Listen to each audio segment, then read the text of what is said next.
جماعت اہل حدیث کے مایہ ناز خطیب، مذہبی اسکالر، محترم و مکرم پروفیسر ڈاکٹر عبدالرزاق ساجد کے نیو بیانات، خطبات، دروس قرآن و حدیث کی روشنی میں سننے کے لیے ہمارے یوٹیوب چینل کو سبسکرائب کریں، فیس بک پیج کو بھی فالو کریں۔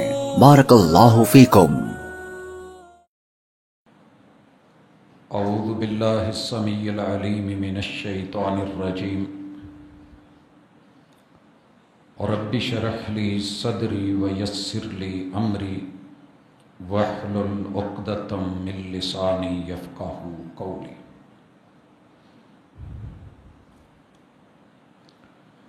حاضرین مجلس، احباب گرامی، سامعین و سامعات،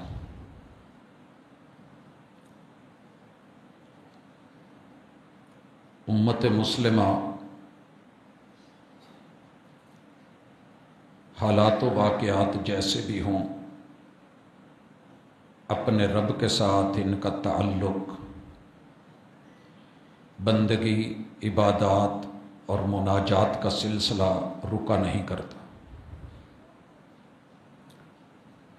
فلائٹس ڈسٹرب ہیں، ملکی حالات اس وقت بے شک کشیدہ ہیں، لیکن ہمارا ایمان ہے کہ جو رات قبر میں ہے وہ باہر نہیں، جو باہر ہے ساری دنیا مل کے بھی کسی انسان کو قبر میں نہیں ڈال سکتی۔ باقی اپنی اپنی ہمت، حکمت عملی، حوصلہ، تحمل، بردباری اور قوت ایمانی، جذبہ جہاد اور اس کے ساتھ ذوق شہادت، یہ وہ چیزیں ہیں جو امت مسلمہ کو دوسرے لوگوں سے ممتاز کرتی۔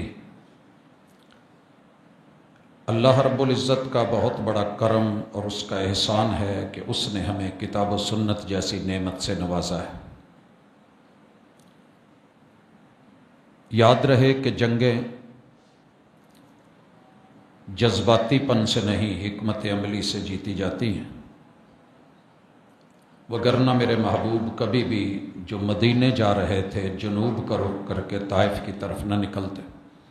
بہرحال یہ ایک الگ موضوع ہے جس پہ ہم نے گزشتہ سے پیوستہ خطبے میں جنگ لازم ہو تو لشکر نہیں دیکھے جاتے، بڑی تفصیل کے ساتھ ہمیں کیا کرنا ہے، ہماری ذمہ داری کیا ہے اور ان حالات میں ہم نے خود کو کیسے دیکھنا ہے۔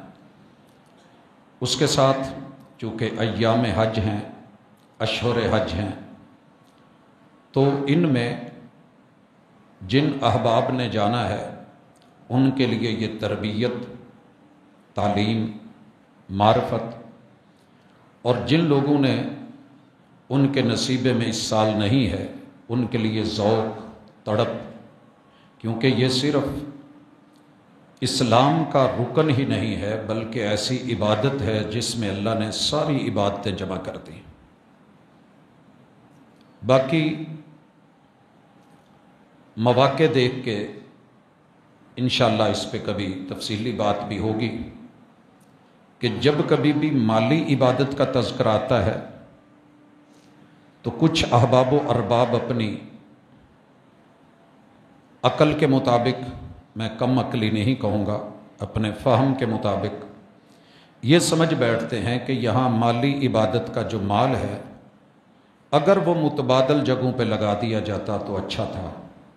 الحمدللہ امت مسلمہ کو رب نے یہ ذوق بخشا ہے، آسانی ہو، مشکل ہو، دکھ درد ہو، ڈیزاسٹرز ہوں، کوئی طوفان ہو، سیلاب ہو، زلزلے ہوں، دنیا میں جتنی کھل کے امت مسلمہ بالعموم اور اہل پاکستان بالخصوص اپنے تجوریوں کے منہ کھولتے ہیں، میں نے شاید یہ جذبہ کم ہی قوموں میں دیکھا ہے۔ اللہ رب العزت اس سے سرشار رکھے، اور جو کہنے والے ہیں انہیں پوری زندگی یہ شعور نصیب نہیں ہوتا کہ ان کے پاس ہر چیز برانڈڈ ہوتی ہے، اس وقت انہیں غریب یاد نہیں آتا، لیکن جب کوئی اسلامی شعار اور اس کے رکن کی طرف بڑھتا ہے تو وہ بیچارے بولنا شروع کر دیتے ہیں۔ اللہم اہد قومی فإنہم لا یعلمون، میری ان احباب کے لیے بھی دعا ہے کہ اللہ، بسا اوقات بندہ خود کو صاحب شعور سمجھ رہا ہوتا ہے، صاحب عقل و ذکا اور بڑا فہم اور ادراک والا، لیکن وہ محروم ہوتا ہے، اللہ انہیں سمجھ دے دے۔ بہرحال اختصاراً مجھے آج کی ملاقات میں عمرے اور حج کے حوالے سے دوست احباب کو، بہنوں بھائیوں کو، بیٹوں بچیوں کو وہ سبق پڑھانا ہے جو کتاب و سنت نے پڑھا ہے۔ حج کے لیے اور عمرے کے لیے استطاعت فرض ہے۔ وَلِلَّهِ عَلَى النَّاسِ حِجُّ الْبَيْتِ مَنِ اسْتَطَاعَ إِلَيْهِ سَبِيلًا، بندے کو صحت ساتھ دے رہی ہو، مالی ہمت ہو، سفری اخراجات یہ سارے برداشت کر سکتا ہو تو اصالتاً خود، اور اگر مالی ہمت ہو، جسمانی صحت ساتھ نہ دے رہی ہو تو نیابتاً، جس کو حج بدل کہتے ہیں، یہ کیا جا سکتا ہے کہ کسی دوسرے کو جس نے پہلے حج عمرہ کر رکھا ہو، آپ اس کو اپنی نیابت میں حج کے لیے بھیج دیں۔ حج ان عبادات میں سے ہے جس میں دوسرے کی نیابت قبول کی جاتی ہے۔ لبیک اللہم عن شبرمہ، اللہ میں شبرمہ کی طرف سے یہ حج کرنے کے لیے حاضر ہوں۔ تو آپ نے پوچھا وہ کون؟ تو جواب دیا کہ نہیں پا رہے تھے، ان پہ حج فرض تھا۔ پوچھا پہلے آپ نے کیا؟ تو کہا جی۔ نہیں تو آپ نے کہا پہلے اپنا جو ہے وہ فریضہ ادا کریں، اس کے بعد شبرمہ کی طرف سے۔ تو بہرحال اصالتاً یا نیابتاً، بذات خود یا کسی دوسرے کو بھیج کے حج بدل صاحب استطاعت پہ فرض ہے۔ اگر استطاعت نہیں ہے تو یاد رہے کہ گھروں میں جھگڑے ڈال لینا، ساری زندگی پریشان رہنا، اور اس میں یہ کوشش کرنا کہ پتہ نہیں کیا ہو گیا، کچھ نہیں ہوا، آپ پہ فرض ہی نہیں تھا۔ اور بالخصوص خاتون کے اوپر اگر حج کا ساتھی یعنی اس کا محرم نہیں ہے تو اس پہ نہ عمرہ فرض ہے نہ حج فرض ہے، اور جو چیز فرض نہیں اللہ نہیں پوچھیں گے۔ اس مرتبہ شاید کچھ مسئلہ بنا ہے کہ جن لوگوں کی سرکاری طرف سے حج کا جانا قبول ہوا تو پرائیویٹ کی طرف سے شوہر نے اگر مثلا اپلائی کر رکھا تھا وہ نہیں ہو سکا، تو یہ جو مسائل ہیں اللہ تعالی ہمیں ان سے محفوظ فرمائے اور اس طرح کی پریشانیوں سے، کیونکہ زندگی کی جمع پونجی لگا کے یہ معاملہ ہوتا ہے۔ بہرحال جن کے لیے جانا نصیب ہے، رزق حلال کے ساتھ حقوق اللہ اور حقوق العباد کو نمٹانا شرط اول ہے۔ اس کے بعد اگر کوئی آپ کے دروازے پہ چل کے آ جاتا ہے کہ بھائی میرے سے ماضی میں جو کمی بیشی آپ کے ساتھ ہوئی ہے تو آپ اللہ کے لیے معاف کر دیں، تو ہمیں وہاں اکڑ نہیں جانا چاہیے۔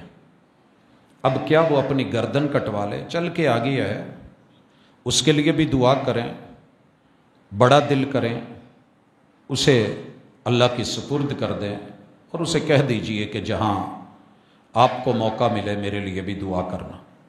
اب اس کے بعد سب سے پہلی چیز جو حج میں ہے، پاکستان سے جو حج کیا جا رہا ہے حج تمتع ہے۔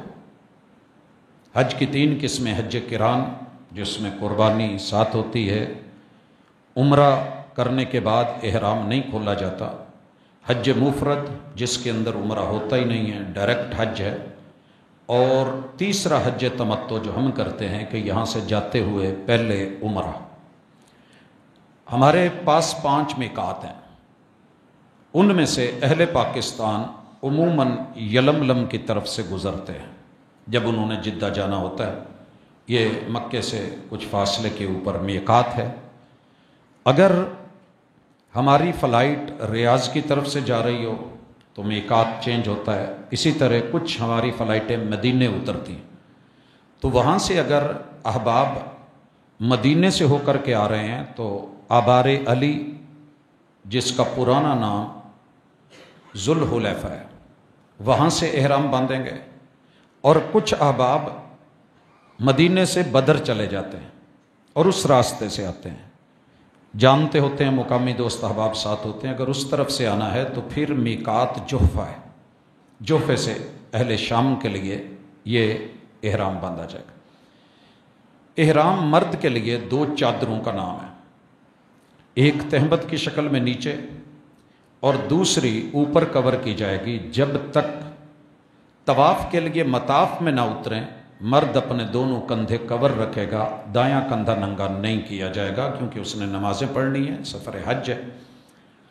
اب میقات پہ اگر آپ زمینی راستے سے جا رہے ہیں تو وہاں مساجد بنی ہوئی ہیں، غسل خانے بنے ہوئے ہیں، بڑا اچھا اہتمام ہے۔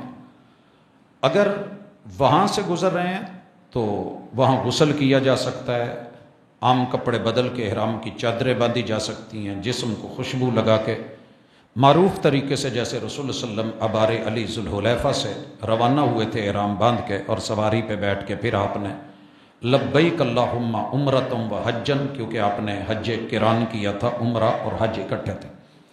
اور اگر ہم حج تمتع کر رہے ہیں تو ہم لبیک اللہم عمرہ کہیں گے، اللہ میں عمرے کے لیے حاضر ہوں۔ اب چادر، مرد کے لیے 2 چادریں، عورت کے لیے اس کا وہ لباس جو ساتر ہے، پاؤں سے لے کے سر تلک پردے والا۔ باقی رہ گیا چہرے پہ نقاب باندھنا منع کر دیا ہے رسول اللہ صلی اللہ علیہ وسلم نے، نقاب نہیں باندھا جائے گا۔ ان لا تنتقب المرأة، عرب لوگ آگے ایک رومال باندھ لیتے تھے اور پھر آنکھوں والی جگہ پہ سوراخ کر لیتے تھے 2، تو اس سے رسول اللہ صلی اللہ علیہ وسلم نے منع کر دیا، سانس کی بھی پرابلم ہوتی ہے، دیگر بھی مسائل۔ تو سیدہ عائشہ رضی اللہ تعالیٰ عنہ فرماتی ہیں جب ہم عام روٹین میں ہوتی تھیں تو ہم پردہ نہیں کرتی تھی، ظاہر ہے عورت کا پردہ ہے بھی نہیں اگر کوئی مرد نہیں ہے، جب مرد آتے تو ہم پلو کھینچ لیتی، پردہ کر لیتی۔ تو پلو کھینچنا سب سے بہتر ہے، باقی تکلفات میں نہیں پڑا جائے گا۔ اور ہمارے ہاں عورتوں کے لیے بھی باقاعدہ سر پہ باندھنے کے لیے اوڑھنیاں اور چہرہ ننگا رکھنے کا ایک پورا اہتمام کیا جاتا ہے، ایسا نہیں ہے حج کے اندر پردہ ساقط نہیں ہوتا۔ اب احرام باندھنے کے لیے 2 رکعت نماز نفل پڑھنا بھی رسول اللہ صلی اللہ علیہ وسلم سے ثابت نہیں ہے، یہ لازم نہیں، ضروری نہیں۔ اگر ظہر کا ٹائم ہے تو آپ 2 رکعت وہاں پڑھ لیں گے، نماز ظہر قصر ہو جائے گی، اور اگر عصر بھی آپ نے ساتھ پڑھنی ہے تو وہ بھی جمع ہو جائے گی، اور آپ کے سفر کی روانگی اور نیت لبیک اللہم عمرہ۔ اگر آپ لاہور سے، فیصل آباد سے، پاکستان کے کسی علاقے سے ہیں تو بے شک چادریں گھر سے باندھ لیں نہا کے، آپ کی مرضی، یہ احرام نہیں ہوگا، جسٹ لباس ہے۔ اور ایئرپورٹ پہ جا کے چینج کر لیں، آپ کی مرضی، مگر یہ احرام نہیں ہوگا، صرف ایک لباس ہے۔ چادروں کا نام احرام نہیں ہے جب تک 3 چیزیں نہیں ملیں۔ اب جب میقات کی جگہ سے آپ گزر رہے ہوں گے محاذات سے تو آپ کو اطلاع دی جائے گی، وہاں پر چادر باندھی ہوئی ہے، میقات کی جگہ آ گئی ہے، اور اس کے ساتھ ہی آپ نے کہہ دینا ہے لبیک اللہم عمرہ، اور اس کے بعد تلبیہ شروع ہو جائے گا۔ یاد رہے کہ تلبیہ یہ کوئی شرم کی بات نہیں ہے، یہ اعزاز ہے، یہ اعزاز کی بات ہے۔ تو لبیک اللہم یہ کہنا شرمانا نہیں چاہیے، لبیک اللہم یہ وہ لفظ ہیں جو یاد کرنے والے ہیں، ہماری زبان پہ کچھ اور چڑھاتا ہے۔ لبیک اللہم لبیک، حاضر ہوں اے میرے پروردگار خالق اور مالک، میں حاضر ہوں، حاضری لگوانے آیا ہوں، تیرے در کی طرف بڑھ رہا ہوں۔ لبیک اللہم لبیک، لبیک لا شریک لک لبیک۔ یاد رہے کہ حج بعد میں ہے، عمرہ بعد میں ہے، پہلے عقیدے کی تصحیح ہے۔ اگر عقیدہ صحیح کر کے بندہ نہیں جا رہا تو سمجھ لیجئے سوائے پیسہ ضائع کرنے کے کچھ نہیں۔ وگرنہ مکے والے جنہوں نے خود بیت اللہ بنایا تھا، اللہ ان کی عبادتیں ان کے منہ پہ نہ مارتے۔ عقیدے کی تصحیح تلبیہ میں ہے، اعلان ہے، اللہ میں حاضر ہوں، حاضر ہونا جیسے ہوتا ہے ویسے حاضر ہوں۔ لبیک لا شریک لک، اللہ میری حاضری اس عقیدے کے ساتھ ہے کہ تیرا کوئی شریک نہیں۔ ان الحمد والنعمت لک والملک، اللہ جتنی بھی تعریفیں، عطائیں تیری ہیں، تعریفیں تیری ہیں، نعمتیں تیری ہیں، اللہ عطائیں تیری، ملکیت تیری، بادشاہت تیری، حکومت تیری، مجھے کسی کا ڈر نہیں ہے۔ پاکستان کے کسی بھی شہر، دربار سے نکلیں، مزار سے نکلیں، کوئی سرکار نکلے، صاحب دستار نکلے، باوقار نکلے، لیکن معیار کے ساتھ نکلے، اور وہ معیار کیا ہے کہ عقیدہ صحیح ہو۔ اللہ ساری تعریفیں صرف تیرے لیے، کرم بھی تیرا، عطا بھی تیری، رحمت بھی تیری، نعمتیں تیری، اور زندگی تیری، بندگی تیرے نام۔ اللہ مجھے ڈر نہیں کسی کا، حکومتیں بھی تیری، اور ہر حکومت کے اوپر تیری حکومت اور تیری بادشاہت ہے۔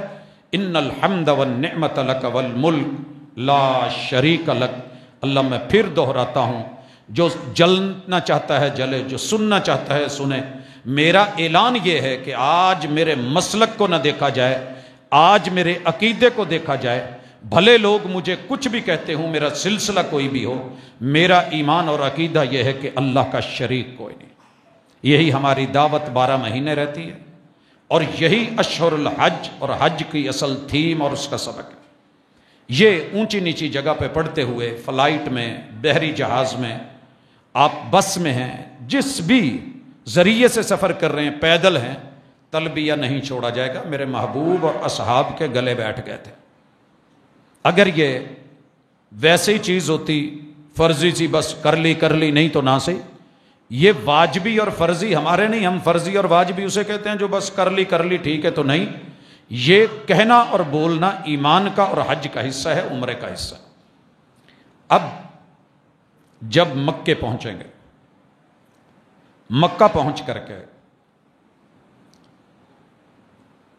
آپ اپنی رہائش گاہ پہ چلے جائیں گے۔ جذباتی نہیں ہوں، یہ سفر حج ہے، یہ صبر کا، حوصلے کا، بردباری کا نام ہے۔ جائیں، تھکے ہوئے ہیں ریسٹ کر لیں، نیند آ رہی ہے سو لیں۔ آپ اٹھ کے پھر سے نہا سکتے ہیں، اور یاد رہے کہ بال توڑے نہیں جائیں گے، کاٹے نہیں جائیں گے، نوچے نہیں جائیں گے۔ بلا وجہ کوئی ناخن کاٹا، ناخن ٹوٹ جائے کوئی بات نہیں، بال خود ٹوٹ گیا ہے کوئی دم نہیں، کوئی مسئلہ نہیں۔ وہاں قدم قدم پہ آپ کو لوگ بکرے ڈالیں گے، دم ڈالیں گے، حالانکہ ایسا نہیں ہے، جان بوجھ کے نہیں کیا جائے گا۔ اور اگر بندہ بھول گیا ہے، لا علمی میں سر ڈھانپ لیا ہے، تو رفع عن امتی الخطأ والنسیان، تو بھول چوک اللہ کے ہاں معاف ہے۔ عمدن کوئی ایسا نہ کیا جائے کہ جس کے ساتھ کوئی دم واجب ہو۔ اب آپ فریش ہو کے، یاد رہے کہ احرام کی چادریں اتاری جا سکتی ہیں، دھوئی جا سکتی ہیں، تہبند ڈھیلا ہو گیا باندھا جا سکتا ہے۔ وہاں بڑے بڑے فتوے سننے میں ملتے ہیں، اتنی سختی شریعت نے نہیں رکھی جتنی بنا دی گئی ہے۔ اب آپ نے مسجد الحرام کا رخ کرنا ہے۔ ہر وقت اصول بدلتے رہتے ہیں حجاج کی بہتری کے لیے، کہ کس نے اندر جانا ہے، کس ترتیب سے جانا ہے، اسے مد نظر رکھ کے جو بھی ہے۔ تو مسجد الحرام میں جب آپ کی انٹری ہوگی تو ذہن میں رکھیے کہ دنیا کی سب سے اہم مسجد میں آپ داخل ہو رہے ہیں۔ یہ شعور مت بھلائیے گا۔ یہ وہ جگہ ہے جہاں انبیاء کے قدم لگے ہیں، یہ وہ جگہ ہے جس کو اللہ نے ان اول بیت وضع للناس، روئے زمین پہ انسانیت کے لیے جو سب سے پہلا گھر بنا ہے وہ بیت المقدس نہیں ہے، بیت اللہ ہے۔ رب نے اسے فرشتوں سے بنوایا، ابراہیم علیہ السلام سے بنوایا، مشرکین نے بنایا، ماں بعد ادوار میں بنتا چلا آیا، لیکن پہلا گھر اللہ کا بنایا ہوا انسانوں کے لیے یہی ہے۔ اب یہاں جب پہلی انٹری لیں گے تو مسجد میں شعور کے ساتھ، بس اوقات ہم جمعہ بھی پڑھنے آتے ہیں، مسجد میں انٹری کے وقت ہمیں نہیں پتہ ہوتا کہ پہلے قدم کون سا رکھنا ہے اور دعا کون سی پڑھنی۔ آپ یقیناً اگر خود میں جھانکیں تو آج بھی بڑے سارے دوست بھول گئے ہوں گے۔ انسانی فطرت ہے کہ نظریں ادھر ادھر ہوتی ہیں، جس کام کے لیے آئے ہیں اس پہ ٹارگٹ نہیں کر پا رہا ہوتا۔ تو پورے شعور کے ساتھ دایاں قدم اندر رکھ کے کیا پڑھیں گے؟ بسم اللہ، الصلاۃ والسلام علی رسول اللہ، بسم اللہ، الصلاۃ والسلام علی رسول اللہ، اللہم افتح لی ابواب رحمتک۔ اللہ تیرے نام کے ساتھ، تیری رحمتیں، تیرے کرم، تیری عنایتیں، تیرے سلامتیوں کے سارے پہلو تیرے محبوب پیغمبر اور رسول اللہ صلی اللہ علیہ وسلم پہ ہوں۔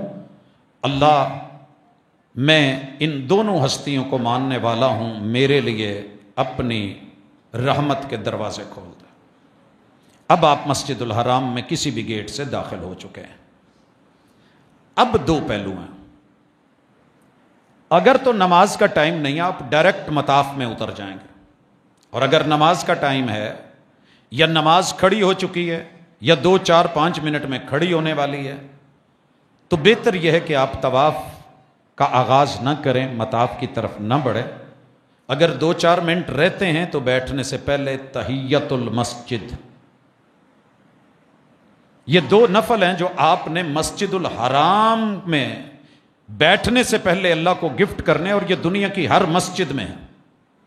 تحیت المسجد، رب کا گفٹ، مسجد کا گفٹ، سجدے کی طاقت دی ہے اس نے بینڈ دیے ہیں، جوڑ دیے ہیں، ایلبو دی ہے، ایک ایک ہڈی اس کے اندر میرے رب نے یہ صلاحیتیں بخشی ہیں کہ ہم جوڑ موڑ سکتے ہیں۔ اگر نہ مڑتے تو کیا کرتے؟ اللہ کو یہ گفٹ دینا ہے، بیٹھ جائیں، جماعت کھڑی ہے ساتھ مل جائیں، جون سی نماز ہو رہی ہے وہ آپ پڑھ لیں۔ اگر کہیں آپ نے اکیلے پڑھنی ہے تو نماز قصر ہوگی، آپ سفر میں اور سفر حج میں، اگر مسجد میں جماعت کے ساتھ پڑھیں گے تو ظاہر ہے وہ مقامی لوگ امامت کروا رہے ہوتے ہیں، جو وہ کروائیں گے آپ پوری پڑھیں گے۔ اب اس کے بعد نماز مکمل ہونے کے بعد، اور اگر نماز نہیں ہو رہی، مطاف میں اتریں گے اور اللہ کا نام لے کر کے اپنا دایاں کندھا ننگا کر لیں گے۔ جو چادر پہلے ویسے لی ہوئی تھی، میں کپڑا کوئی بھی کسی بھی کلر کا لگ سکتا ہے، لیکن افضل جو ہے وہ سفید ہے، اوپر والی جو چادر ہے آپ نے ایسے لی ہوئی تھی، اس چادر کو آپ نے دائیں طرف یہ والا کندھا ننگا کر لینا ہے اور اس کو لے لینا ہے، اور یہاں سے مطاف میں اتر کے بیت اللہ کے 4 کونے، آگے حتیم کی جگہ، اس کارنر کے اوپر آپ کو حجر اسود نظر آئے گا۔ 3 آپشن، اللہ کرے آپ تب جائیں جب یہ خالی ہو، اللہ کرے، بہت مواقع ہوتے ہیں، رب کسی کی دعا نہیں موڑتا، وہ ایسے ایسے مواقع دیتا ہے کہ آپ سوچ بھی نہیں سکتے۔ آغاز کرنے کے لیے بسم اللہ اللہ اکبر کہہ کر کے آپ نے اس کا بوسہ لینا ہے، گول تھوڑا سا جو ہے بیضوی شکل میں ہے، اس کے اندر سارا اب حجر اسود نہیں، پہلے حجر اسود تھا، اب سارا حجر اسود نہیں، اس کے چھوٹے چھوٹے پیس اور ٹکڑے جڑے گئے ہیں۔ بہرحال جہاں بھی اللہ موقع دیتا ہے اس کو آپ بوسہ دے کے اپنے طواف کا آغاز کریں۔ اگر نہیں ہوتا، ہاتھ اگر لگا کر کے آپ وہاں سے کسی طریقے سے موقع مل جاتا ہے تو اس کو بسم اللہ اللہ اکبر کہہ کے دوسرے آپشن چوم لیں گے۔ اور جو ہمارے نصیبے میں زیادہ تر ابھی اللہ نے رکھا ہے، یہ بھی اسی کی مرضی ہے، جس نے چومنے کا رکھا تھا اس نے کہا ہے کہ آپ بسم اللہ اللہ اکبر کہہ کے ہاتھ کا اشارہ کر دیں۔ اب یہاں سے یہ نہیں ہوگا، یہ اللہ نے نہیں رکھا، رسول اللہ صلی اللہ علیہ وسلم نے یہاں 3 آپشن ہمیں مل گئے، ان میں سے جو بھی میسر ہوا، یہاں سے بسم اللہ اللہ اکبر کہہ کے ہم نے طواف اس طرف شروع کرنا ہے کہ بیت اللہ لیفٹ سائڈ پہ رہے گا، ہم رائٹ سائڈ پہ گھومیں گے، تھوڑے فاصلے پہ مقام ابراہیم ہے، ادھر نیچے بیر زمزم ہے، نشان تو شاید ہو اوپر، میرے دور میں تو باقاعدہ جگہ تھی، تو آپ نے اس کے اوپر سے یا اندر سے چلتے ہوئے جو دل میں آئیں دعائیں پڑھ سکتے ہیں۔ پہلے چکر کی خاص دعا آپ کو وہاں ملے گی، کتابوں میں چھپی ہوئی، مسنون نہیں ہے، پڑھی جا سکتی ہے مگر اسے مسنون نہیں کہیں گے۔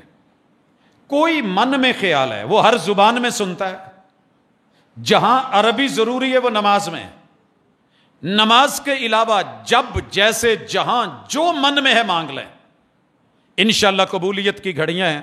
یہاں سے چلتے ہوئے یہ جو 2 کارنر ہیں، اس جگہ پہ خالی جگہ ہے، اسے حتیم کہتے ہیں، یہ بیت اللہ کا حصہ ہے، اس کے اندر سے نہیں گزریں گے، اوپر سے ہو کر کے جہاں چھوٹی چھوٹی دیوار ہے، چلتے ہوئے جو من میں آئے دعائیں، باقی کسی جگہ رسول اللہ صلی اللہ علیہ وسلم نے بیت اللہ کو ٹچ نہیں کیا، حجر اسود کو۔ دوسری جگہ یہ والا کارنر جو یمن کی طرف ہے، رکن یمانی کہتے ہیں، یہاں رسول اللہ صلی اللہ علیہ وسلم نے استلام کیا، اور استلام اس چیز کا نام ہے، اپنے دونوں ہاتھ اس کارنر پہ آپ پھیریں گے۔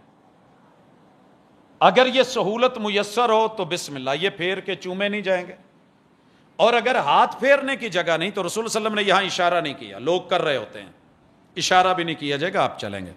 اس کارنر سے اس کارنر تلک درمیانی جو دیوار اور فاصلہ ہے، یہاں آپ پڑھیں گے ربنا آتنا فی الدنیا حسنۃ وفی الآخرۃ حسنۃ وقنا عذاب النار۔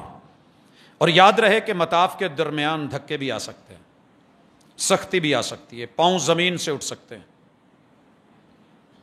کچھ لوگ اکڑنے لگتے ہیں۔ میری زندگی کا تجربہ یہ ہے کہ اپنے اندر رش میں لچک رکھیے۔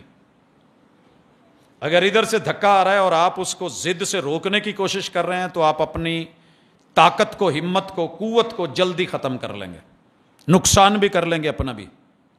تھوڑا سا آئے گا، آپ اس کو طرف جھک جائیں، آگے لوگ ہیں، اس نے واپس آنا ہے، یہ مد و جزر ہے، یہ لہریں ہیں، اس نے واپس لوٹنا ہے، اور آپ ایزی ہوں گے، نو پرابلم، پریشانی کی بھی اتنی ضرورت نہیں۔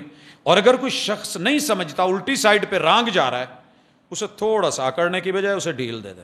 نہیں اسے پتا، بیچارے کو پتا ہوتا تو ایسے کرتا نہ، اسے تھوڑی سی نرمی، انشاءاللہ اللہ آسانی کر دے گا۔ تو بہرحال پہلا چکر مکمل، اگلے ہر چکر پہ 3 آپشن میں سے کوئی ایک، آپ نے یہاں آنا ہے، رکن یمانی کا استلام نہیں ممکن تو گزر جانا ہے، اور ربنا آتنا فی الدنیا، یہاں آ کے آپ کا 7واں چکر مکمل ہو جائے گا۔ مقام ابراہیم مصلی کی جگہ ہے، یہ اللہ نے عہد لیا تھا ابراہیم اور اسماعیل علیہ السلام۔ وہاں آج کل جگہ میسر نہیں ہوتی، دعا کریں اللہ دے دے جگہ۔ ہم نے الحمدللہ، اللہ کا شکر ہے، رب نے مواقع دیے۔ شاید اس موقع کو ہم یہ سمجھتے ہیں کہ بہت اچھے مواقع تھے، بہرحال آپ جس نیت سے گئے وہاں جگہ مل گئی نہیں، اڑ کے لوگوں کے طواف کو روک کے ضد مت کریں۔ کچھ ماشاءاللہ انہوں نے کہا ہوتا ہے کہ نہیں میں تھی پڑھنی ہے، تو جہاں جگہ ملتی ہے وہاں نکل جائیں۔ 2 رکعت طواف کے، پہلی میں قل یا ایھا الکافرون، دوسری میں قل ھو اللہ احد، اور اس کے بعد زمزم جہاں سے میسر ہو پئیں۔ اللہ تعالیٰ موقع دے تو بیت اللہ کے اس حصے میں جہاں حجر اسود لگا ہوا ہے، جہاں دروازہ ہے، اکثر لوگ دروازے کے نیچے، تقریباً یہ والی ہائٹ ہے اس کی، تھوڑا اس سے اوپر، وہاں چپکے ہوتے ہیں۔ یہ والی جگہ خالی تو نہیں ہوتی، یہ تیسری جگہ ہے جہاں پہ بیت اللہ کے رسول اللہ صلی اللہ علیہ وسلم نے سینہ ساتھ لگا کے چپکے ہیں، اور ملتزم، یہ والی کنڈیشن، سینہ لگا کے اب اپنے رب سے جو کہنا ہے کہہ لیجئے، جو بولنا ہے بول لیجئے۔ یہ جگہ، یہ مقام، اگر یہاں بھی قبولیت نہیں تو پھر پتہ نہیں کہاں ہے۔ کچھ جگہیں خاص ہوتی ہیں، وہاں نہ دیکھیے کہ دائیں کون ہے بائیں کون ہے، کون سنے گا۔ میں تو اسی لیے کہتا ہوں اگر یہ بھی ڈر ہو تو حج میں ایک دوسرے کا عمرے میں ہاتھ چھوڑ دیا کریں، لوگ پکڑ کے ایک دوسرے کو باندھے پھرتے ہوتے ہیں۔ جگہ بتا دیں کہ فلاں جگہ پہنچنا ہے، ریہرسل کروا دیں۔ حج اور عمرے کا جو مزہ اکیلے میں ہے، شاید باقی آپ سمجھدار ہیں مجھ سے کہیں بہتر ہیں، کچھ باتیں لوگوں کو بندہ بتانا مناسب نہیں سمجھتا، لیکن رب سے مناجات ہو رہی ہوتی۔ اب اس کے بالکل سیدھ میں صفا پہاڑی ہے، اور اس کارنر کی بالکل آخر میں سیدھ میں مروہ پہاڑی ہے۔ یہاں سے اس طرف جایا جائے گا، اور صفا پہاڑی پہ چڑھتے ہوئے ان الصفا والمروۃ من شعائر اللہ، آیت تو کافی آگے، اتنا پڑھ کے ان الصفا والمروۃ من شعائر اللہ، صفا اور مروہ پہاڑی رب کی نشانیوں میں سے نشانی ہے۔ ابدأ بما بدأ اللہ بہ، اللہ نے جو ترتیب دی ہے میں اسی ترتیب سے آغاز کرتا ہوں۔ صفا کی طرف تھوڑا، اب ظاہر ہے لاکھوں کی تعداد ہوگی، کوشش کریں گے تو آپ کو موقع بھی ملے گا، جگہ بھی ملے گی، بس تھوڑا ویٹ کرنا پڑے گا، تھوڑی سی چڑھائی، اب نشان باقی ہیں، پہاڑی باقی نہیں ہے، نشانات باقی ہیں۔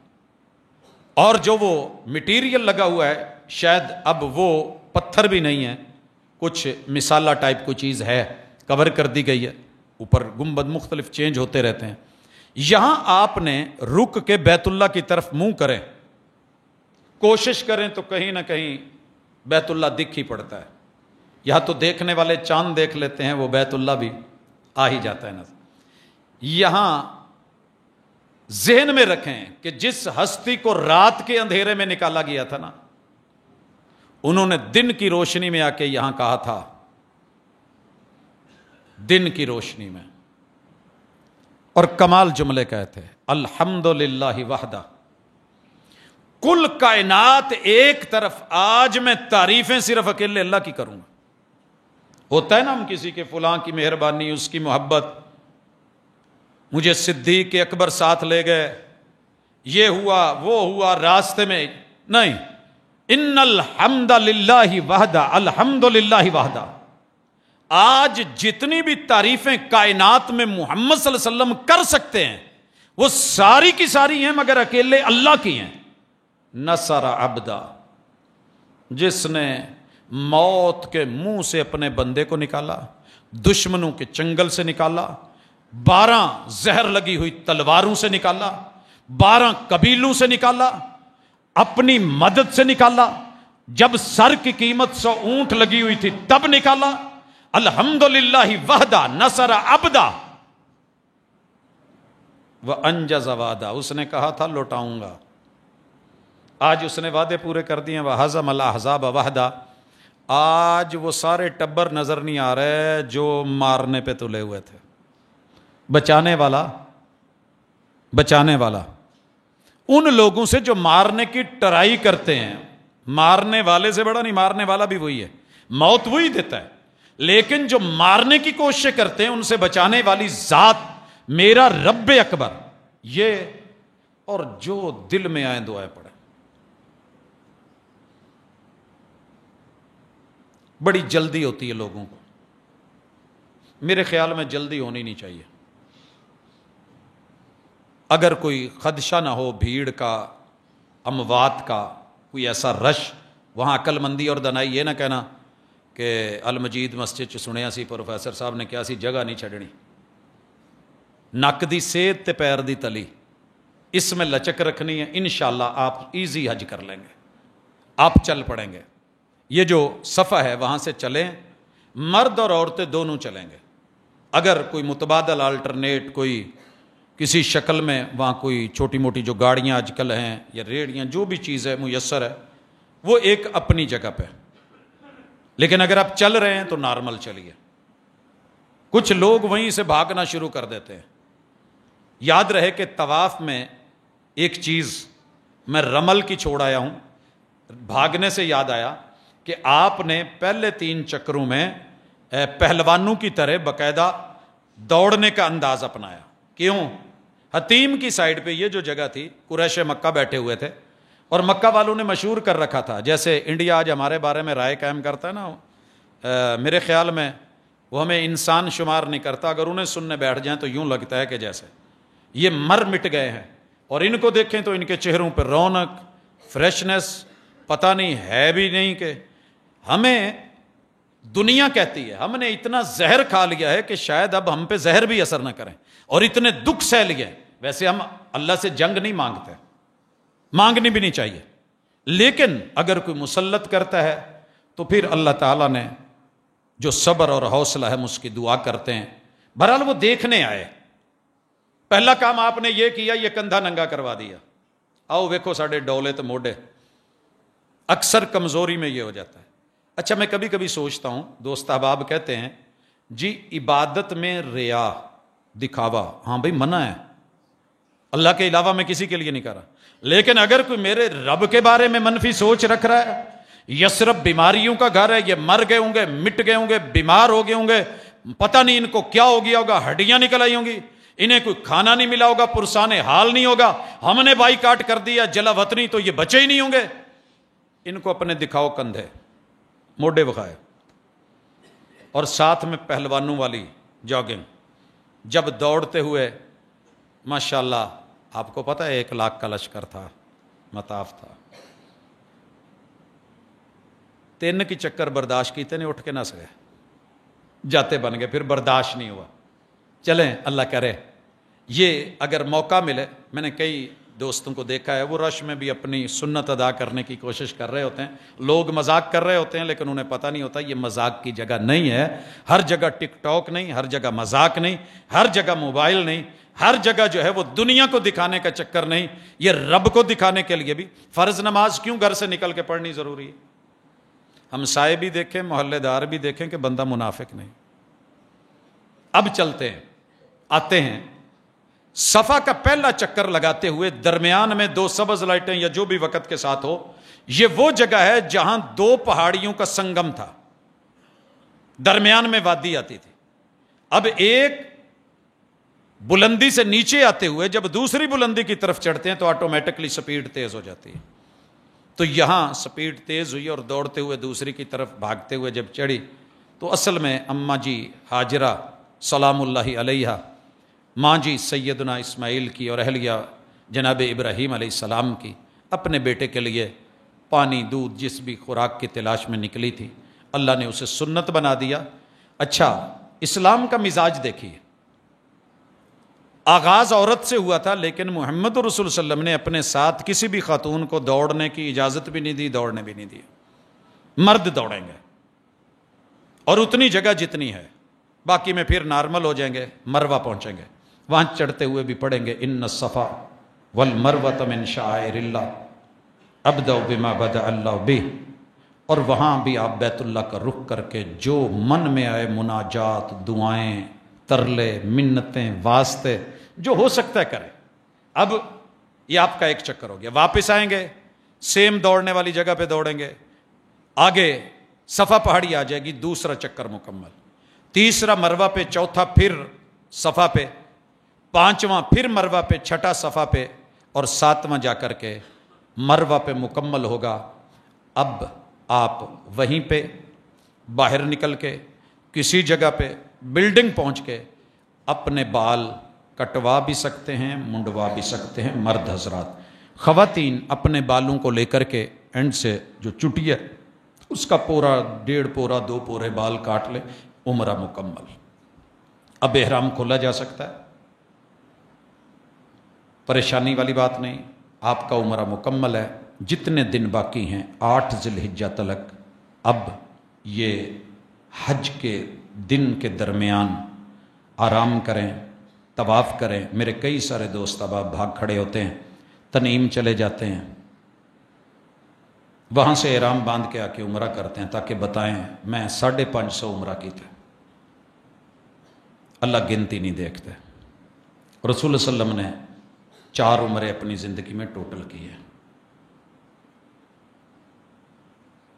ایک دفعہ جب آپ طائف فتح ہوا ہے اس راستے سے آئے، آپ علیہ الصلوۃ والسلام نے دوسرا عمرہ جس میں آپ کو پتہ ہے عمرہ قضا ہے، پھر اسی طرح حج کا عمرہ، آپ نے وہاں گنتیاں نہیں، آپ چاہتے تو سارا کچھ ہو سکتا تھا۔ بالخصوص مسجد عائشہ، اگر کسی بہن بیٹی کے ساتھ وہ مسئلہ بن گیا ہے جو خواتین کے ساتھ مسئلہ ہے اور ایام حج میں ایام عمرہ میں بن گیا ہے، تو انہیں زیادہ سے زیادہ رسول صلی اللہ علیہ وسلم نے اجازت دی ہے، جیسے ماں جی عائشہ وہاں تنعیم سے، جسے آج کل مسجد عائشہ کہتے ہیں، وہاں سے جا کے احرام باندھ کے آ کے اپنے باپ کی معاملات دیکھ لے گی، حج کی جو اس میں کمی بیشی رہ گئی ہے، طواف بالخصوص کیونکہ منع ہے، اس میں طہارت ضروری ہے۔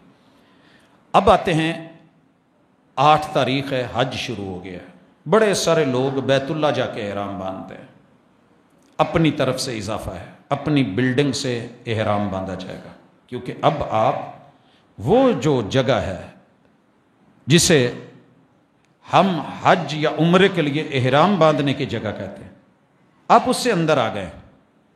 مثلا میں کھڑیاں والا سے آ رہا ہوں تو ٹول پلازا دوں گا کیونکہ میں وہاں سے گزرا ہوں۔ اب میں اندر آ گیا ہوں اور مجھے شاپنگ کرنے کے لیے 8 بازاروں میں جانا ہے، تو پھر ایک دفعہ باہر جاؤں اور چکر لگا کے آؤں یا اپنی بلڈنگ سے تیار ہو کے چلا جاؤں؟ یہ سہولت رکھی ہے۔ ہن لہن ومن دونہن، یہ ان کے لیے ہے میقات جو ان کے باہر سے آ رہے ہیں، اور جو اندر رہتے ہیں وہ اپنے گھر سے یہ احرام باندھ لیں گے، انہیں باہر جانے کی ضرورت نہیں ہے۔ لہٰذا 8 تاریخ کو اپنی بلڈنگ سے، اپنی رہائش سے احرام باندھ کے آپ ڈائریکٹ مینا نکلیں گے، سنت ہے۔ اسے یوم ترویہ کہتے ہیں، اسے 8 ذی الحجہ کہتے ہیں۔ ظہر اور عصر یہ 8 تاریخ کی 2 نمازیں مینا کی وادی میں پڑھی جائیں گی۔ وہاں مسجد خیف ہے، اگر وہاں جگہ مل جائے، اپنے خیمے میں جگہ مل جائے، اپنے اپنے وقت میں قصر کی جائیں گی۔ قصر. جہاں خیمے میں جہاں بھی لوگ ہیں جماعت کروائی جا سکتی ہے. مسجد خیف میں مل جائے تو باقاعدہ اس میں جماعت کا اہتمام ہے. اب آئیے، سورج غروب ہونے کے ساتھ ہی تاریخ بدل گئی ہے، 9 ذی الحجہ ہو گئی ہے مغرب کے ساتھ. اب نماز مغرب، نماز عشاء اور نماز فجر یہ بھی اپنے اپنے وقت میں قصر کی جائیں گی. فجر پڑھنے کے بعد، سورج طلوع ہونے کے بعد رسول اللہ صلی اللہ علیہ وسلم روانہ ہو گئے ہیں. اور یاد رہے کہ 9 تاریخ کا دن ہے، رات مینا میں اور دن روانہ ہو گئے. درمیان میں مزدلفہ کا میدان ہے، وہ چھوڑ دیا جائے گا. لگ بھگ 22 کلومیٹر، 24 کلومیٹر، 25 مختلف پیمانے راستوں سے بنتے ہیں جو سیدھے ہیں، ان کا فرق. اب رسول اللہ صلی اللہ علیہ وسلم عرفات میں داخل نہیں ہوا ہے. اس سے پہلے ایک وادی ہے، میرے محبوب نے وہاں خیمے لگ گئے ہیں، پڑاؤ ڈال لیا ہے. آج کل وہاں مسجد نمرہ ہے. اس نمرہ مسجد کا جو پہلا فرنٹ حصہ ہے یہ اس وادی میں ہے، یہ طائف اس میں نہیں ہے، عرفات میں. یہاں رسول کریم علیہ الصلاۃ والسلام، آپ علیہ الصلاۃ والسلام نے اذان کہلوائی، پھر اقامت ہوئی نماز ظہر 2 رکعت، پھر اقامت ہوئی نماز عصر 2 رکعت، خطبہ حج، اور اس میں عالم اسلام کے لیے قانون، قاعدے، ضابطے بیان ہوئے. اور پھر آپ نے اعلان کیا کہ اب ہم عرفات میں داخل ہوں گے. آپ جبل الرحمہ کے پاس چلے گئے، اونٹنی پہ سوار ہے، اور پھر اعلان فرمایا کہ عرفات سارا موقف ہے ٹھہرنے کی جگہ، ہم یہاں ٹھہریں گے، جس کو جہاں جگہ ملے وہ ٹھہر جائے. عرفات کے اندر 9 تاریخ دن کو مغرب سے پہلے جو بندہ پہنچ گیا اس کا حج قبول. اگر یہاں انٹری نہیں ہوئی مغرب سے پہلے تو اس کا اس سال کا حج جو ہے وہ فارغ ہے، اسے دوبارہ نئے سال حج کے لیے آنا ہوگا.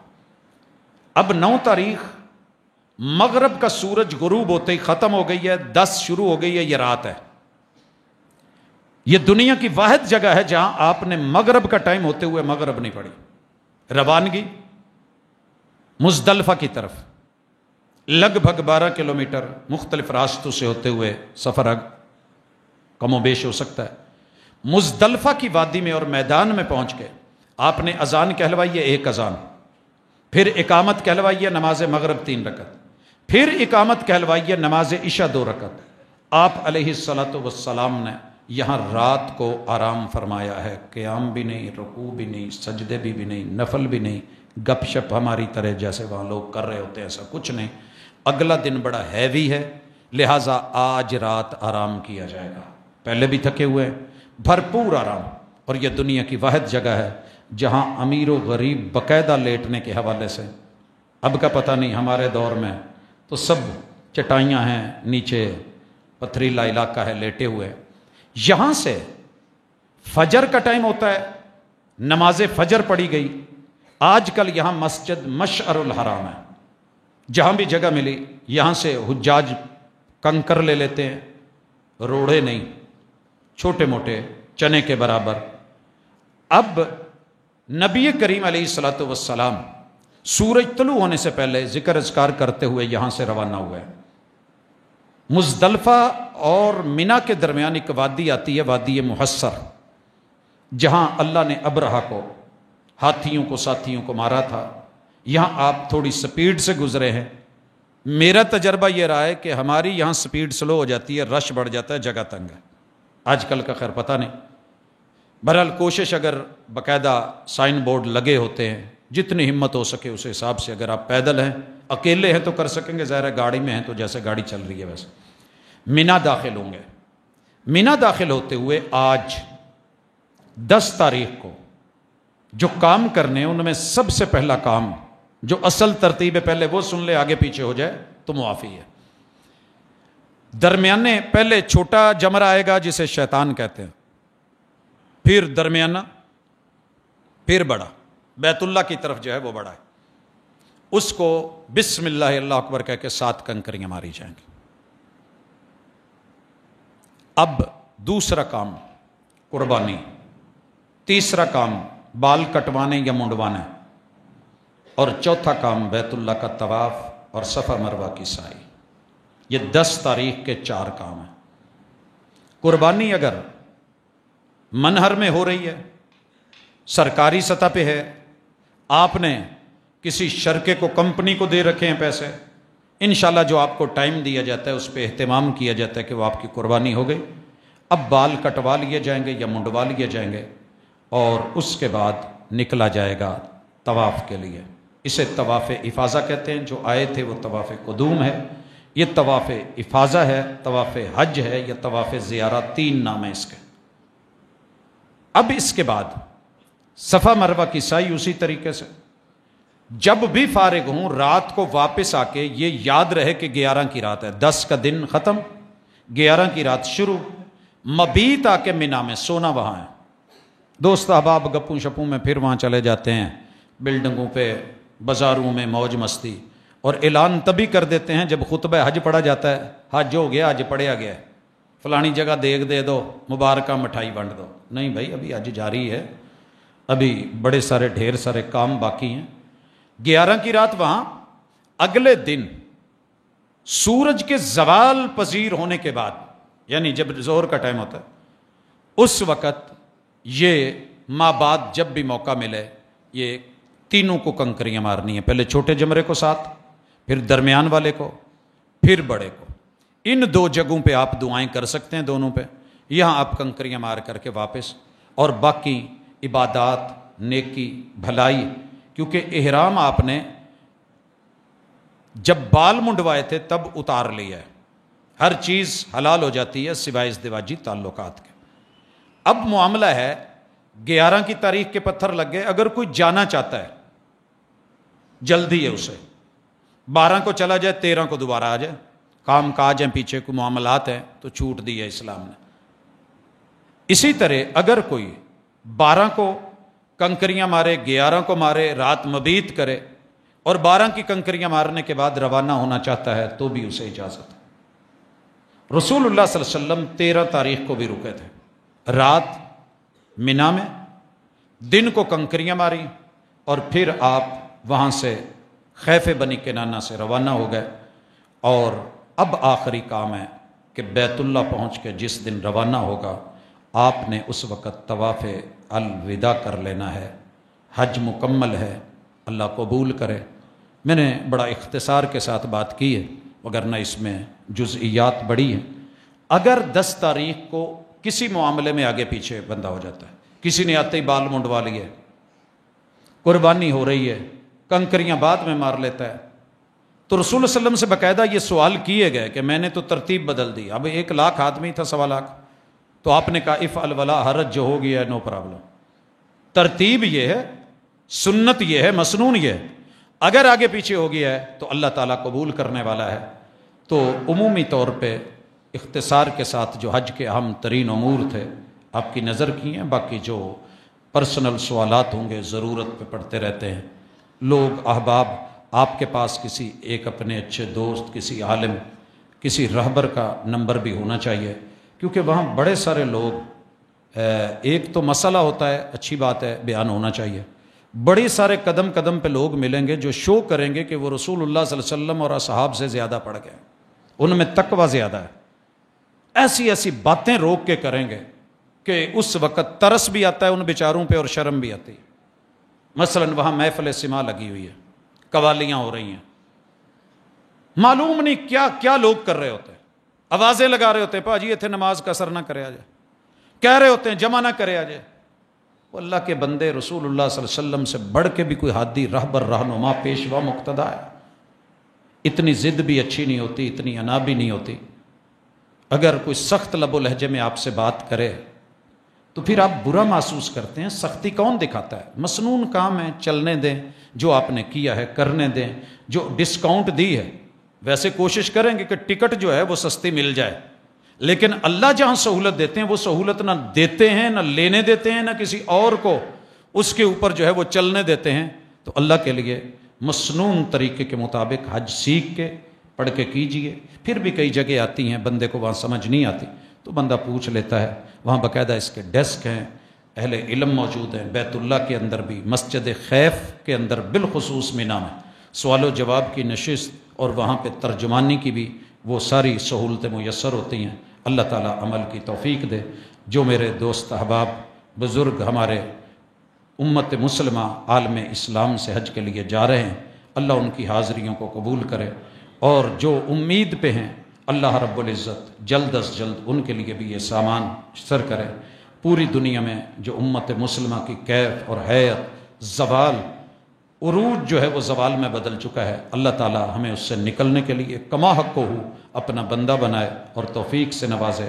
سبحانک اللہم و بحمدک ان الحمد للہ نحمده ونستعینه ونستغفره ونعوذ باللہ من شرور انفسنا ومن سیئات اعمالنا من يهده الله فلا مضل له ومن يضلل فلا هادي له واشهد ان لا اله الا الله وحده لا شريك له واشهد ان محمدا عبده ورسوله۔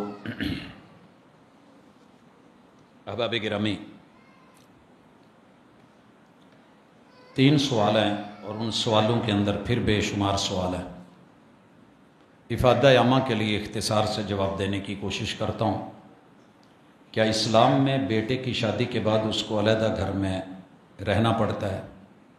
جی، بہتر افضل یہی ہے کہ انسان جوائنٹ فیملی کا اہتمام کرے اور اس میں ہر ایک کی پرائیویسی کا پورا لحاظ ہو۔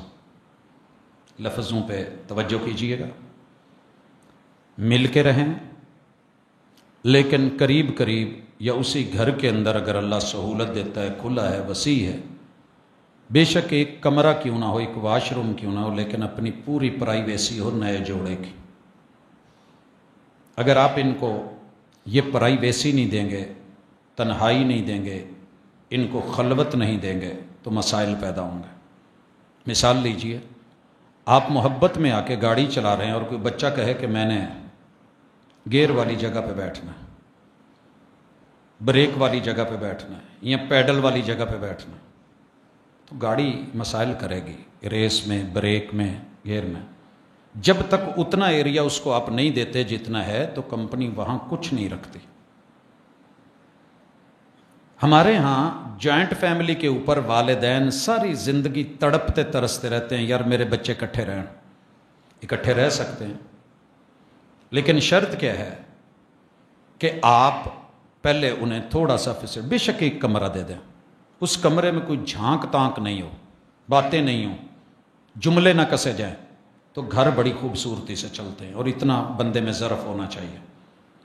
اور دوسری چیز کہ اگر یہ چیز نہیں مہیا کر سکتے تو بچوں کو الگ ہونے کا حق دے دینا چاہیے، اور اس پہ کٹنا مرنا اور رشتہ داری ختم نہیں کر دینی چاہیے، ماتم صفے ماتم نہیں بچھنی چاہیے۔ لیکن اگر بچوں کو الگ ہونے کا موقع، یہی بہو جو آج الگ ہونے پہ پورا زور لگا رہی ہے، کل جب یہی ماں بنے گی، ساس بنے گی، تو اپنے بچوں کو کہے گی، اور پھر بہوں کے لیے ہم ہی سے تعویذات لینے کے لیے اور معلوم نہیں کیا کیا کرنے کے لیے آئے گی۔ کچھ اِداں دا پیاد ہو، اے چھج جڑے نے نا جی او دے کانے کانیاں اڈ نہ ہوں۔ چلیں، جنہوں نے چھج دیکھا ہوا ہے وہ تو جانتے ہیں، عام لوگوں کو کیا پتہ، آج کی نئی پیڑھی کو، نئی نسل کو کہا کرتے تھے ماں باپ۔ تو یہ بڑا اہم ایشو ہے۔ الحمدللہ اگر آپ شادی کر کے ان کو الگ کر دیتے ہیں، خدمت کر لے مہینہ 2 مہینے جو کرنی ہے، اور اس کے بعد ان کا چولہا کھانا پینا آزادی کے ساتھ جو بنانا چاہتے ہیں، کھانا چاہتے ہیں، چلائیں۔ جب جب جہاں جہاں موقع ہو تو والدین کو، بہن بھائیوں کو بھول نہیں جائیں، ملتے رہیں، ہفتہ، جمعہ، مہینہ جیسے بھی ہے، تو اس میں آسانی ہوتی ہے، جھگڑے ختم، جیلسی پن، دیگر سارے مسئلے اللہ حل کر دیتے ہیں۔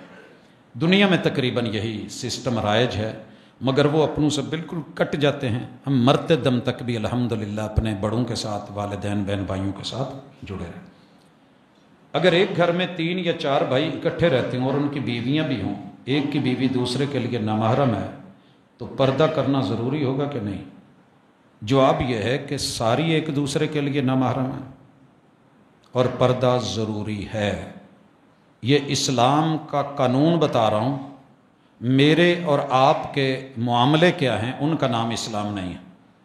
کبھی کسی کی داڑھی دیکھ کے، بہت بڑا مفتی دیکھ کے، عالم خطیب دائی مبلغ دیکھ کے، بہت بڑا مناظر دیکھ کے اور انتہائی ورع تقوی والا حاجی صاحب ہاتھ میں تسبیح والے کو دیکھ کے کبھی یہ تانا نہ دینا کہ تیرے گھر کیا ہو رہا ہے۔ میرے خیال میں ہمارے رویوں اور عمل کا نام اسلام نہیں ہے، اسلام کا قانون قاعدہ اور ضابطہ۔ آپ کو پتہ ہے ٹریفک کے اصول کیا ہیں، لیکن ہمارے ہاں جو بے ہنگم نظام ہے ہم اس کی تائید نہیں کر سکتے، اس کی تائید نہیں کریں گے۔ پردہ ضروری ہے اور اس کا اہتمام اسی میں خیر ہے۔ کیوں؟ مجھے اس کا پتہ نہیں، جس نے بنایا ہے اسی نے ضروری قرار دیا۔ اور تیسرے نمبر پہ ہمارے ہاں خالہ زاد، ماموں زاد، پھوپھی زاد، یہ جتنے بھی زاد ہیں نا، زاد، یہ اصل میں ہم زاد ہوتے ہیں، سمجھتے ہیں ہم زاد؟ ہم زاد چمبڑ جائے تے اسی جن جن کਢਾਉਣ ਭੱਜੀਦਾ، چچا زاد، ماموں زاد، تایا زاد، خالہ زاد، فلانا زاد، یہ چمبڑن تے پھر نہیں نکل سکتے۔ اس لیے سوال یہ ہے کہ ایک دوسرے کو گلے بھی ملتے ہیں، سلام لیتے ہیں، ہینڈ شیک، اور باقی حرام ہے، منع ہے، جرم ہے۔ جس کی شادی ہے یہ اللہ نے اسی کے لیے اس کو خاص کیا ہے، اس کے علاوہ اس چیز کو حرام۔ تو بالکل کٹ آف ہو کے نہیں، پردے کے دائرے کے اندر رہ کے، تہذیب کے دائرے میں رہ کے، علم کے دائرے میں رہ کے، معرفت اور شریعت کے دائرے میں رہ کے مجلس میں بیٹھا جا سکتا ہے، اہتمام کیا جا سکتا ہے۔ اس کا معنی یہ نہیں ہے کہ بالکل ایک دوسرے کو جو ہے نا وہ بلانا ہی نہیں، ایسا نہیں ہے۔ اگر بہن بھائی اکٹھے رہ رہے ہیں اور ان کی بیویاں اکٹھی ہیں تو پردے کے دائرے میں، حدود میں رہ کے گھر میں کام کاج کیے جا سکتے ہیں۔ یہ نہیں کہ مسئلہ بنا لیا جائے کہ میں پردہ کرتی ہوں، میں کم بھی نہیں کرنا، ایسا نہیں ہے۔ بہرحال اللہ عمل کی توفیق دے، بات لمبی کر گیا، بہرحال سوالات تھے، جواب دیے۔ اللہ تعالی ہمارے ساتھ آسانیاں کرے، اور دین اسلام بڑا آسان ہے اگر اس پہ عمل کرنے کا ارادہ کر لیں، اور اگر کیڑے نکالنے ہوں، اعتراض کرنا ہو تو ظاہر ہے یہ مشکل ہے۔ اللہ وطن عزیز کی خصوصی مدد فرما، عالم اسلام کی مدد فرما۔ اللہ ہم جنگ کے حق میں نہیں ہیں، لیکن اللہ دشمن نے اگر یہ آگ لگائی ہے اور گھر تک پہنچائے، اللہ دونوں طرح کی رائے دنیا لے کے ہے، لیکن گھر میں میاں بیوی کی لڑائی ہو تو اچھے لوگ وہ ہوتے ہیں کہ جو کسی کے آنے پہ دوسروں کے لڑائی میں اپنی لڑائی بیچ میں لے کر کے نہیں آتے، تنہا الگ ہو کے نہیں مرتے۔ موقع شناسی، موقع کا تقاضا یہ ہے کہ جذباتی ہونے سے تھوڑا حوصلے کے ساتھ اور اس کو حکمت عملی کے ساتھ لیں، انشاءاللہ اللہ نے مومنین کی مدد وہی لکھی ہے اور انہی کا غلبہ لکھا ہے۔ شرط یہ ہے کہ مومن بن کے دکھائیں، اور مومنوں کی سب سے بڑی خوبی یہ رحماء بینہم اشداء علی الکفار، یہ آپس میں نرم اور دشمنوں کے لیے گرم ہوتے ہیں۔ ہم الٹ ہو گئے ہیں، رزم حق و باطل ہو تو فولاد ہے مومن، یہ اصل ہمارے اندر کمی ہے اس وقت۔ اللہ تعالی ہمیں سمجھ دے، عمل کی توفیق دے، بیماروں کو شفا دے، اللہ آسانیاں فرمائے، اور اس جنگ کو اللہ تعالیٰ پوری دنیا کے اندر جو ہے جو تہس نہس اور بربادیاں ہوتی ہیں اللہ ان سے محفوظ فرمائے۔ سبحانک اللہم و بحمدک اشہد ان لا الہ الا انت